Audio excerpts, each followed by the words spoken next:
Hello students, আমি Bablu. Welcome to my YouTube channel WB study point. আজ আমরা আলোচনা করব তোমাদের সপ্তম শ্রেণীর গণিত প্রভা বিষয়ের যে 22.2 আছে কোষে দেখি, সেখানে যে সমীকরণ গঠনগুলো আছে, অর্থাৎ একের এ থেকে এইচ দাগ পর্যন্ত যে অঙ্কগুলো আছে সেগুলো সমাধান করব। তোমরা ভিডিওটি খুব মনোযোগ সহকারে দেখো, এখান থেকে কিন্তু প্রায়শই পরীক্ষার সময় অঙ্ক আসে। তো চলো, প্রথম অঙ্কটি দেখো, বলেছে আমার মার্বেলের 7 গুণ মার্বেল প্রতিমার কাছে আছে। প্রতিমার কাছে 42টি মার্বেল আছে, অর্থাৎ আমার 7 গুণ প্রতিমার কাছে, সেটা হচ্ছে 42। তাহলে এ থেকে কিভাবে একটি সমীকরণ তৈরি করতে হয় সেটা আমরা একটু দেখে নেব। তো সর্বপ্রথম এখানে লিখতে হবে, ধরি আমার মার্বেল সংখ্যা, দেখো বলে দেওয়া নাই কিন্তু কতগুলো, তাই আমরা ধরে নেব এক্স। ঠিক আছে, তাহলে এখান থেকে আমরা প্রশ্নানুসারে বা সমীকরণ কি লিখতে পারি, এভাবে লিখতে পারি, সমীকরণ কি লিখতে পারি, বলেছে দেখো আমার মার্বেলের 7 গুণ, মার্বেল 7 গুণ অর্থাৎ কি, তাহলে এক্স গুণ 7, এই সংখ্যা সমান কত, 42। তাহলে এই 7 আর এক্স গুণ করলে হয় 7x = 42। এটাই হচ্ছে কিন্তু আমাদের সমীকরণ। তাহলে আমরা এইভাবে উত্তরটি লিখব, অতএব নির্ণেয় সমীকরণ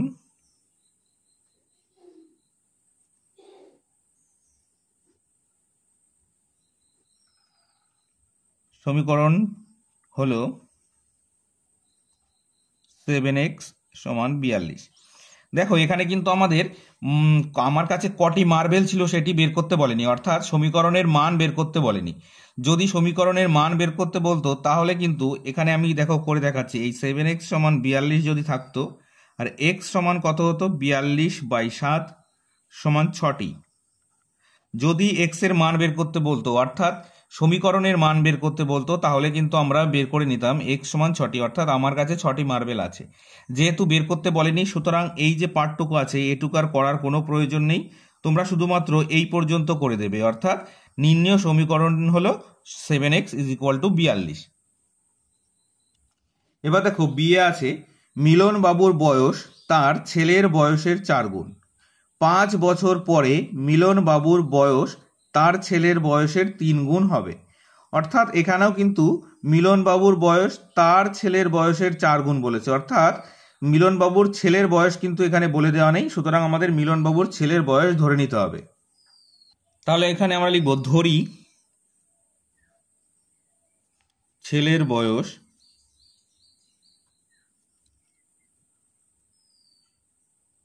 সমান এক্স। তাহলে দেখো, তাহলে মিলন বাবুর বয়স কত হবে, বলেছিল না মিলন বাবুর বয়স ছেলের বয়সের 4 গুণ, তাহলে লিখবো মিলন বাবুর বয়স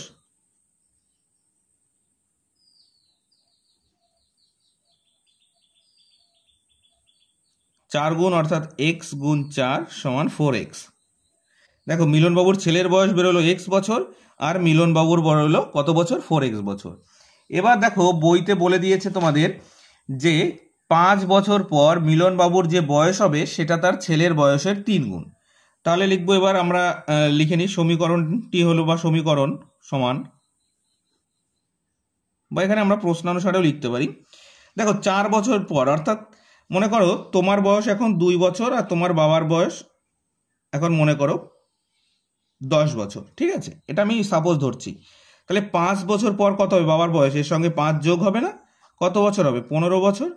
আর 5 বছর পর তোমার বয়স কত হবে, তোমার বয়সের সঙ্গেও তো 5 যোগ হবে, অর্থাৎ 7 বছর। ডিফারেন্সটা দেখো, এই 8 বছরেরই কিন্তু ডিফারেন্স থাকছে, সেটাই বলেছে যে 5 বছর পর, তাহলে 5 বছর পর তো মিলনবাবুর বয়স 5 বছর বাড়বে, তাহলে 5 বছর পর মিলনবাবুর বয়স কত হবে, 4x + 5, যেটা তার ছেলের বয়সের 3 গুণ হবে, অর্থাৎ ছেলের বয়সও তো 5 বছর বাড়বে। তাহলে সমান আমরা এখানে লিখব x + 5 গুণ 3 গুণ হবে বলেছে, তাই আমরা সমান যদি এটা লিখতে পারি, বা এবার লিখব 4x + 5 = 3x + 15। এটাই কিন্তু আমাদের উত্তর চলে আসবে। কিন্তু যেহেতু আমাদের এখানে x এর মান বের করতে বলেনি, সুতরাং আমরা নির্ণেয় সমীকরণ কোনটা লিখব, 4x + 5 = 3x + 15। তো এটা লিখব, অতএব নির্ণেয় সমীকরণ সমীকরণটি হলো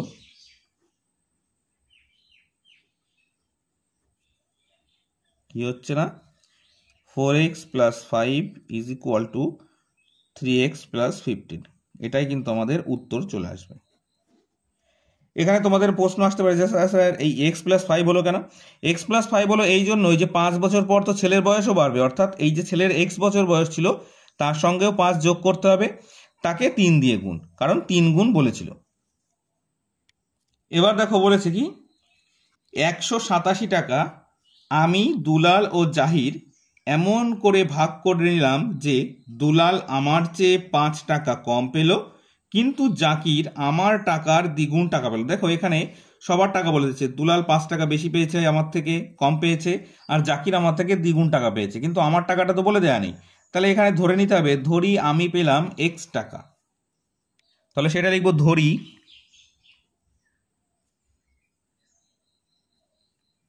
আমি নিলাম বা পেলাম, যাই লিখি না কেন, x টাকা। তারপরে কার কথা বলেছিল দেখো, আমার পরে বলেছিল কি দুলাল, তাহলে দুলাল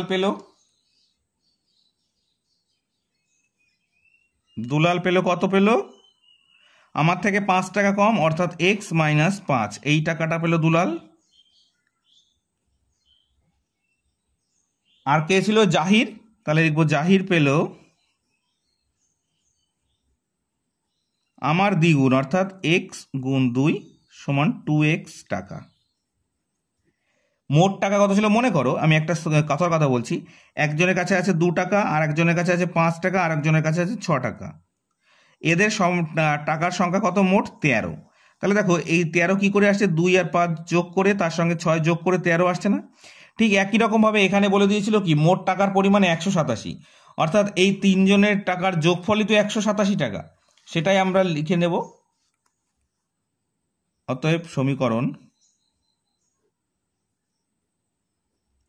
কি হচ্ছে না x যোগ x - 5 যোগ 2x সমান কত টাকা ছিল না 187 টাকা।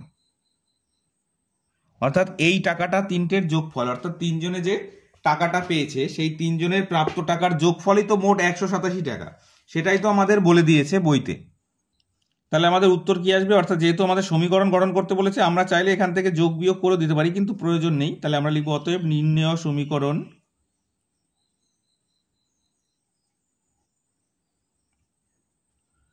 কি হচ্ছে না x যোগ x - 5 যোগ 2x সমান 187।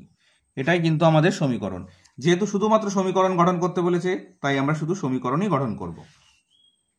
এবার দেখো ডির দাগে আছে আমাদের গ্রামের 3895 জনের মধ্যে যতজন স্বাক্ষর তার চেয়ে অক্ষরহীনের সংখ্যা 1871 জন কম, অর্থাৎ যতজন স্বাক্ষর ছিল তার থেকে অক্ষরহীনের সংখ্যা কত 1877 জন। তাহলে দেখো আমরা কিন্তু স্বাক্ষর কতজন জানি না, তাহলে এখানে লিখবো ধরি স্বাক্ষর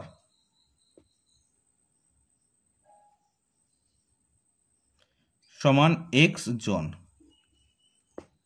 এবার দেখো অক্ষরহীনের সংখ্যাও কিন্তু বলে দেওয়া নেই, তাহলে আমরা লিখবো অতএব অক্ষরহীনের সংখ্যা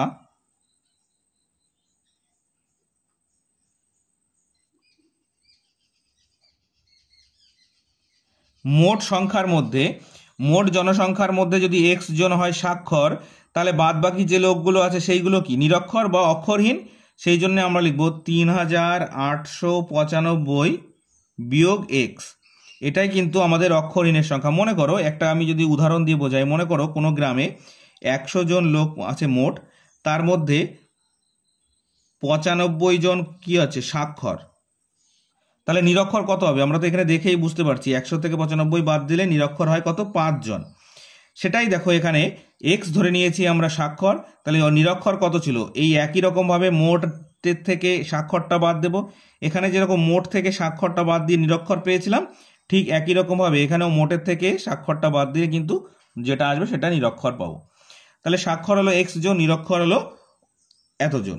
এবার বলেছে এদের থেকে কত কম ছিল না 1871, স্বাক্ষর ছিল যা তার থেকে 1871 জন কম ছিল। অর্থাৎ এই মোটের থেকে যদি স্বাক্ষরটা আমরা বাদ দিয়ে দিই, অর্থাৎ অক্ষরহীনটা বাদ দিয়ে দিই, তাহলেই কিন্তু আমাদের সমান 1871 লিখলে অঙ্কের উত্তরটি বেরিয়ে যাবে। তাই লিখবো অতএব সমীকরণ, তাহলে এই এক্স মাইনাস 3895 বিয়োগ এক্স এই সমানই কিন্তু 1871 জন।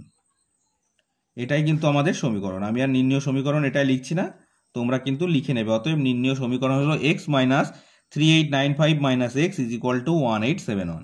ঠিক আছে, তো চলো এবার ই এর দাগে কি আছে দেখে নিই। তো চলো ই এর দাগে বলেছে দেখো, কোনো সংখ্যাকে 12 দিয়ে গুণ করে তা থেকে 48 বিয়োগ করলে বিয়োগফল মূল সংখ্যাটির 2.2 অংশ হবে। তাহলে কোন সংখ্যাকে বলেছে, অর্থাৎ কোন সংখ্যা বলেছে জানি না, তাহলে ধরে নেব ধরি সংখ্যাটি এক্স। তাহলে লিখি ধরি সংখ্যাটি হলো এক্স।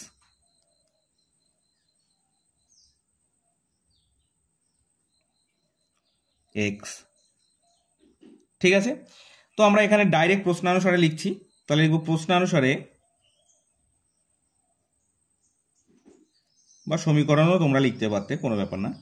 এবার দেখো অঙ্কটা আমরা এক এক লাইন পড়বো। বলছে 12 দিয়ে গুণ করতে হবে। তাহলে 12 দিয়ে যদি আমরা এক্সকে গুণ করি তাহলে কত হচ্ছে 12 গুণ এক্স। এবার বলেছে তার থেকে 48 বিয়োগ, তাহলে কত হচ্ছে বিয়োগ 48। এটা করার পরে কি হবে না, মূল সংখ্যাটির 2.2 অংশ হবে। তাহলে সমান মূল সংখ্যা কত ছিল এই এক্স, এর 2.2 অর্থাৎ এর সঙ্গে গুণ 2.2। ঠিক আছে, তাহলে আমরা এটাকে যদি করি, এটা হচ্ছে 12x মাইনাস 48 সমান এক্স গুণ 5 × 2 = 2 12/x, এই 12/5। বা এটাকে ক্যালকুলেশন যদি করি, 12x মাইনাস 48 সমান 12x/5। এটাই কিন্তু আমাদের উত্তর চলে আসবে, অর্থাৎ এটাই হচ্ছে আমাদের সমীকরণ। তাহলে আমরা লিখব অতএব নির্ণয় সমীকরণটি হলো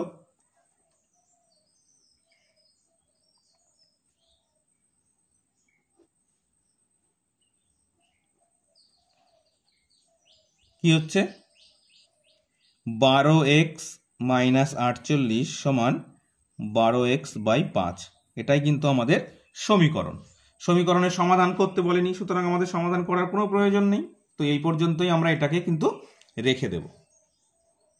এবার দেখো এফের দাগে আছে, সিতারা বেগমের ফলের দোকানের মোট ফলের 1/3 অংশ আপেল, 2/7 অংশ কমলা লেবু ও অবশিষ্ট 160টি নাশপাতি আছে। তাহলে আমাদের ধরে নিতে হবে মোট ফল এক্সটি। তাহলে লিখি ধরি মোট ফল সমান এক্স। এবার লিখবো আপেল আছে, আপেল কি বলেছে এক্স এর কত 1/3 অংশ অর্থাৎ x/3। এরপরে আছে কি কমলা লেবু, তাহলে কমলা লেবু লিখবো মোট ফলের 2/7 অংশ অর্থাৎ 2x/7। আর বাদ বাকি যে ফল ছিল সেগুলো হচ্ছে মোট 160টা অর্থাৎ নাশপাতি, সেটা বাদ বাকি যেটা ছিল। ঠিক আছে, তাহলে মোট ফল ছিল এটা, তার মধ্যে 2 রকম ফল ছিল এটা। তাহলে মোট ফলের থেকে যদি এই 2 রকম ফলের যোগফল বাদ দিয়ে দিই তাহলেই কিন্তু আমাদের 160টা নাশপাতি আছে, সেটা সমান হয়ে যাচ্ছে। তাহলে এখানে লিখবো প্রশ্নানুসারে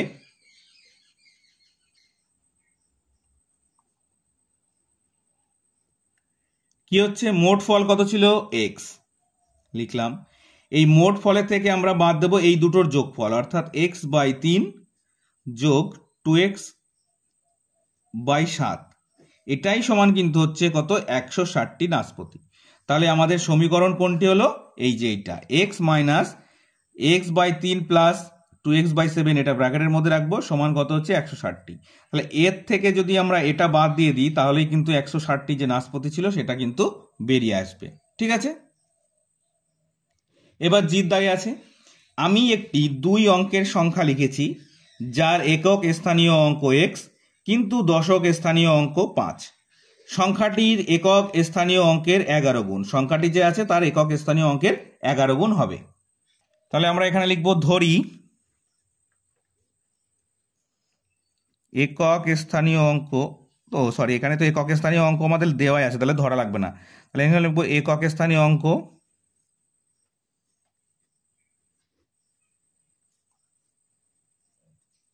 সমান এক্স, আর দশক স্থানীয় অঙ্ক আমাদের বলে দিয়েছে 5। তাহলে যে আমাদের একক স্থানীয় অঙ্ক বেরিয়ে গেল, দশক স্থানীয় অঙ্ক বেরিয়ে গেল, তাহলে যে সংখ্যাটি লিখেছে সংখ্যাটি কত হবে? অতএব সংখ্যাটি হলো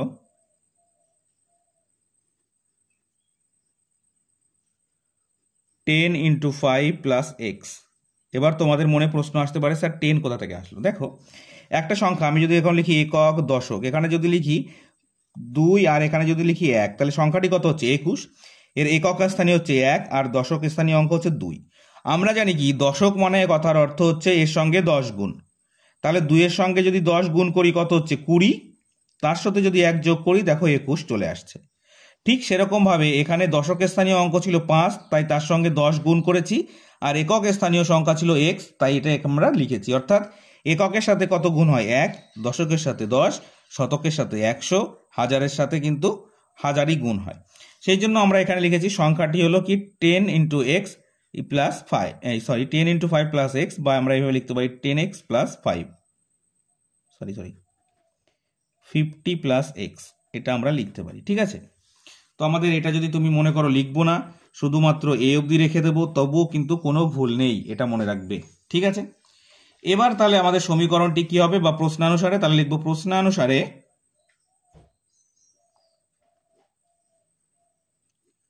বলেছিল এই যে সংখ্যাটা আছে অর্থাৎ 10 × 5 + x, এটা হচ্ছে মূল সংখ্যা, অর্থাৎ একক স্থানীয় সংখ্যার 11 গুণ। একক স্থানীয় সংখ্যা কত ছিল? 11x, তার 11 গুণ অর্থাৎ 11x। তাহলে এটাই কিন্তু আমাদের সমীকরণ, 10 × 5 + x = 11x। ঠিক আছে, তো চলো এবার আমরা শেষের অঙ্ক অর্থাৎ এইচ দাগে অঙ্কে কি বলে আছে সেটা দেখে নিই। বলেছে দেখো, দীপ্তার্ক একটি 3 অঙ্কের সংখ্যা লিখেছে। আগে 2 অঙ্ক ছিল, এখানে 3, যার শতক স্থানীয় অঙ্ক y, দশক স্থানীয় অঙ্ক 7 ও একক স্থানীয় অঙ্ক 0। সংখ্যাটি শতক স্থানীয় অঙ্কের 114 গুণ। তাহলে আমরা একটু লিখে নিই। একক স্থানীয় অঙ্ক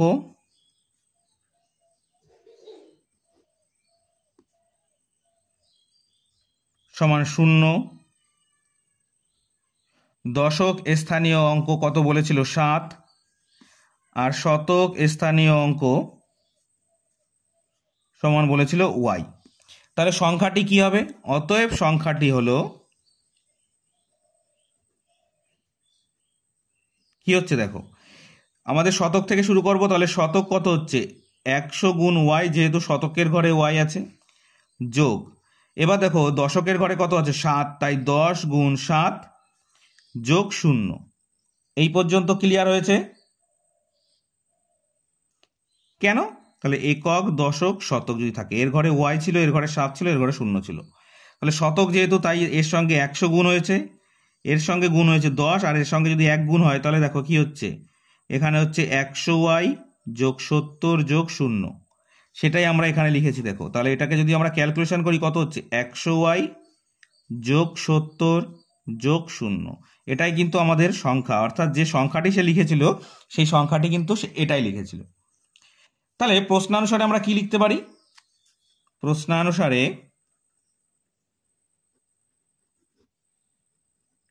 এই যে সংখ্যাটি সে লিখেছিল না, এই যে 100y যোগ 70 যোগ 0 বলেছিল, এই সংখ্যাটি কত? শতক স্থানীয় অঙ্কের 114 গুণ। শতক স্থানীয় অঙ্ক কত লিখেছিলাম আমরা? দেখো, এই যে অঙ্ক y, এর 114 গুণ, অর্থাৎ 114 গুণ y কত হচ্ছে না? 114y।